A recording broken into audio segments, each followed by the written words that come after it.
Well, it's been a while since I posted an update about the progress on Jensen Healey 12947. So I thought I'd just put a little reminder in of where we started from, picking the thing up in the orchard and hauling it back to the house, and a few shots of some of the challenges, and then I'll do a tour of the car where it sits right now, and pretty much in a completed condition. So yeah, some of the rust we had to deal with throughout the body, stripped her all down. The engine bay, a bit of a mess, but nice twin 45s. Evidence of sitting in an orchard and the front suspension, of course, so this was all fun to clean up. The interior was pretty ratty, as you can see. Wood was all toast. Nice little rodent den there in the glove box, and the smashed up windshield. So, big task to try to get this thing working. Okay, let's go starting at the back.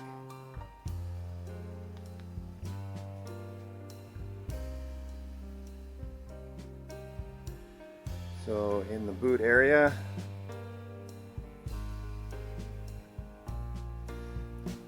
there's the state of things. So I'm running the spun aluminum tank. Got a Bosch fuel sender in there off the shelf, and using a Carter fuel pump mounted below the tank. And I've got a false floor in the bottom of the boot to tidy things up a little bit. Modified boot hinge so that I can use the gas strut.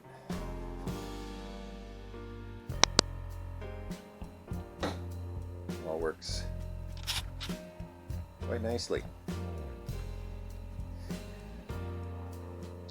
Part of the delay wasn't really happy with the state of the paint on the quarters, so I did respray those and buff them out, and now they're much nicer. All right, moving into the interior, you can see the sun visors that I made in the last video installed now, both sides, looking pretty good. This tonneau is the only piece that I had an outside person do, because the one that came with the car was completely trashed. Got the new carpet set in there. Interior wood mirrors that I made with the revised switch layout.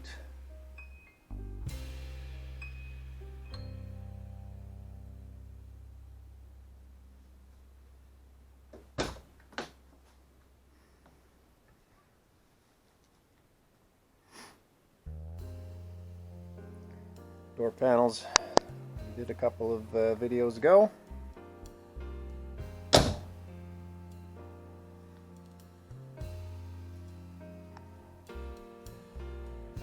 Moving over to the driver's side of the interior, see a few more of the small, which I hope are tasteful modifications we've done.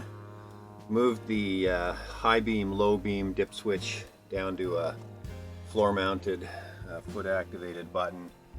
Got the wipers off the stock and onto the dash. Everything else is pretty much the same. Eliminated that dash because I'm not using it for anything now, because I've got all the controls for the lights, driving lights, fan, wipers, washer pump, everything on the center console now. And the horn button down there in easy reach for slow drivers. Just kidding.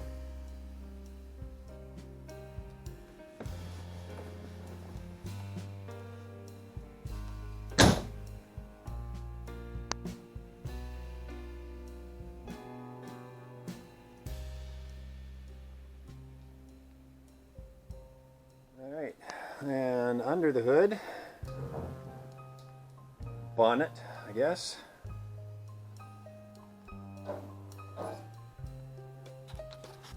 We go with the engine. Get the crackle coat paint on the cam covers. Got new booster master cylinder. Those are TR6. Bolt right in.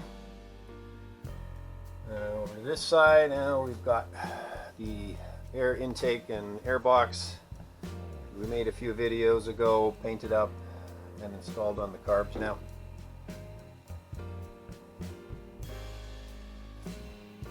It works nicely there. There's the modification for the dampers for the hood, bonnet.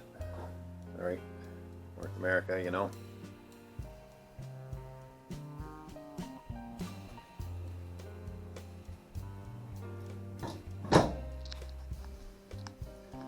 So there you go. She's pretty much done, I think, at this point. A few little odds and ends, as there always is, but pretty happy with the way everything's turned out. Carburetor synchronizer that I ended up using to tune the Delordos. I picked this one up off of Amazon. I'll leave the link in the description to the video. But I picked this one. There's a lot on there. This one specifically was being sold by a company in the States that tunes motorcycles, and actually had a YouTube video on them using it, and it also came with all of the correctly threaded fittings to connect to the vacuum ports on the Delordo. So just screwed right in. I've watched other videos of these tested side by side with some of the more expensive versions, and seem to be adequate for tuning these carbs. So yeah, that worked fairly well as an alternative.